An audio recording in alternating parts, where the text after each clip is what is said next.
So some of you may be health nuts like me and you really want to know, how can I use the science to my advantage? So we're going to dig a little deeper into the hierarchy of evidence by looking at each level right now. Now, in our previous short, we discussed in vitro and animal models, and we grouped these as lower quality evidence together because they're also referred to as preclinical studies. This is kind of how we go fishing for medicines that work. We find things that work in animals or in a petri dish, and then we kind of see if they work in humans. Now, very rarely does that happen. About 1 in 5 things that they find in an animal model is going to come up into the human level. So very rarely do we actually see these results apply to humans. They can also be used as mechanistic models. So if we do know that a relationship exists in humans or that A causes B, we want to know how it happens, but we can't measure that in a human. We can use an animal model or an in vitro model. Again, useful when used in context. On their own, not useful altogether, especially if you're trying to find out about human outcomes.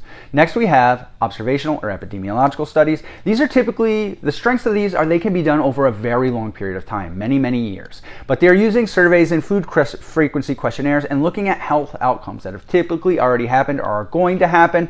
There's very little control in these studies, so you're really only identifying if a relationship exists. Does A and B share a relationship?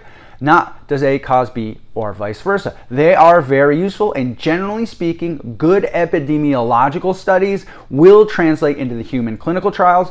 Again, depending on the methodology. If you're looking at something like, say, smoking and cardiovascular disease, you want to make sure that that epidemiological that they control for other variables, such as does the person exercise, is the person obese, family history, genetics, things of that nature. So when epidemiological studies do control for that, they pretty much most of the time, 70% or so, actually show what the randomized clinical trials show. Next, we have the randomized clinical trials where you take 2 or more groups and compare them. So let's say we have one group, we're giving a placebo. The next group, we are going to give 2.5 grams of creatine monohydrate to. The next group, 5 grams. The next group, 7.5 grams. And we want to determine, does creatine monohydrate increase strength and what is the most effective dosage? And you do that over a much shorter period of time, weeks and months rather than years. And you determine, hey, yes, these people got stronger taking 5 grams. People at 2.5 grams didn't. People in the placebo didn't. 7.5 did not really perform any better than 5. So now you have a much stronger line of evidence. 5 grams of creatine monohydrate increases strength gains, or at least 5 grams of creatine monohydrate increases strength gains. And finally, we have the systematic reviews and meta-analyses. These look at multiple studies, so it's looking at much more of the clinical evidence. It can look at just randomized clinical trials. It can look at meta-analyses of epidemiological data, the observational data, and these do give you a pretty clear picture because you're looking at all the evidence. You're not taking a single study, which is a snapshot in time. A lot of the time you can have studies showing opposite effects, and you have to have a reasonable expectation of what's going to happen. In order to get that, you need to look at all the studies, not just the ones that either suit your narrative or suit the narrative of the person who shared them. Now, again, science is not foolproof. It's basically assessing the probability that an outcome will occur in the future.